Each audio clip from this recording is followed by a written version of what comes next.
Sergiule, capul ce se pleacă, sabia nu-l taie. Eu am înțeles astăzi exact despre ce e vorba, pe de-o parte, iar pe de altă parte, apropo de capete tăiate, să vezi. Pregătindu-mă pentru testarea de la spectrometrie, am uitat complet de tema de la fixecometrie, unde ne dăduse proful să facem un proiect de reciclare a gadgeturilor defecte. Firește că a venit bosunflat la oră și m-a găsit pe mine primul pentru a-i prezenta proiectul. Deși mă făcusem cât mai mic și mă ascunsesem cât mai bine în fundul clasei. Așa că am gândit fulgerător două variante. 1. Fac pe deșteptul și declar că nu mi-am făcut proiectul pentru că m-am pregătit pentru testarea de la spectrometrie și nu am mai avut timp de fixecometrie. 2. Mă umilesc puțin, îmi cer scuze, îmi iau angajamentul de a-l face pentru ora următoare și țin privirile în pământ. Am ales să plec capul și, ca să vezi, am înțeles. S-a îmbunat și mi-a permis să-l fac pentru ora viitoare. Am plecat capul, așa e, eram vinovat. Dar istoria capului tăiat, stai, că asta e altă poveste. Știam ceva din caietul bunucului despre moartea lui Mihai. Așadar, cred că ți-e clar că trebuia să aflu pe viu cum s-a încheiat aventura lui. Dar cum să aflu, cum să mă apropii, cum să-i scodesc fără a fi în pericol? Pentru că acolo unde se taie capete, nu prea e de stat și de privit. Brrr! O clipă m-am gândit că aș putea să intervin și să-l salvez, dar mi-am adus aminte de filmele cu călătorile prin timp. Și zău că mie îmi place prezentul meu. Nu l-aș vrea schimbat sau, Doamne ferește, imaginează-ți o schimbare a întregii istorii, prin care eu n-aș mai exista. Greu de îndurat pentru gândul meu. Nu prea știam cum să procedez, unde să mă arunc în trecutul acesta tumultuos. Ce zici? Tu unde te-ai fi aruncat?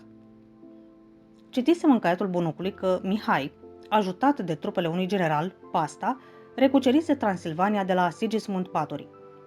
Cucerise și țara românească de la Simeon Movilă. Acest Basta, din câte am înțeles, era subordonat lui Rudolf al II-lea, împăratul Imperiului Habsburgic. Rudolf îi ceruse inițial lui Basta să-l ajute pe Mihai, căci nu îi plăcea prietenia lui Batory cu polonezii și cu turci. Dar se pare că pe ascuns, cei doi erau înțeleși să-l ucidă și pe Mihai. Probabil de teama ca acesta să nu pretindă doar pentru el țările românești. Iar Basta voia el conducerea Transilvaniei. Muream de curiozitate. Trebuia să văd cum s-a întâmplat. Îți dai seama că sună a film horror, cu sânge mult. M-am tot gândit și, în cele din urmă, am hotărât să mă ascund undeva în spatele cortului domnului Mihai, cu gândul că poate văd ceva prin vreo deschizătură, sau măcar aud ce se întâmplă înăuntru. Zis și făcut. Zăpușeală, noapte, început de august, lună clară, luminoasă, vie, umbra vagă a cortului. Pâlcuri de copaci se zăreau în depărtare. Câmp și corturi. Mă trec transpirațiile. Nu știu dacă de la căldură sau de la emoție. Știam ce va urma. Aud tropă de cai. Mulți. Mă ghemuiesc la pământ și inima îmi zvâcnește. Pun mâna pe pulverizatorul din buzunar. Mai bine să mă întorc. Lașule. Rămân, fie ce-o fi. Pun urechea pe pânza cortului. Zarvă bruscă. Un glas. Ești prins! Alt glas. Ba! Scrâșnet de sabie scoasă din teacă. O lovitură seacă. Un icnet. Un foc de pușcă și un alt icnet scurt. O izbitură. 2, 3. De sabie care sfârtecă. O bufnitură. Un cap retezat. O clipă de tăcere. Chiote. S-a sfârșit. Amice, nu-ți spun cum eram. Lac de sudoare într-o clipă, căci totul s-a petrecut fulgerător. Înăuntru era acum învălmășeală, cred că scotoceau, jefuiau, urlau ca niște nebuni, iar unul a ieșit cu capul retezat prins de păr, atârnându-i în mâna ridicată. Vedeam scena ca într-un film de groază, o umbră întinsă deasupra întregii câmpii în lumina lunii. Înfiorat, am pus pulverizatorul în funcțiune și m-am întors.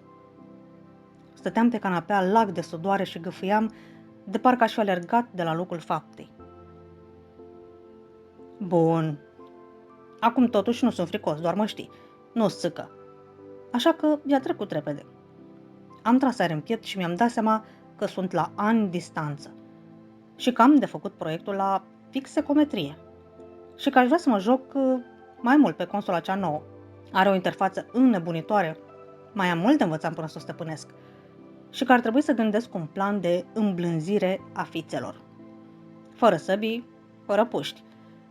Așa, ca pentru final de semestru, înainte de vacanță. Să aibă la ce medita.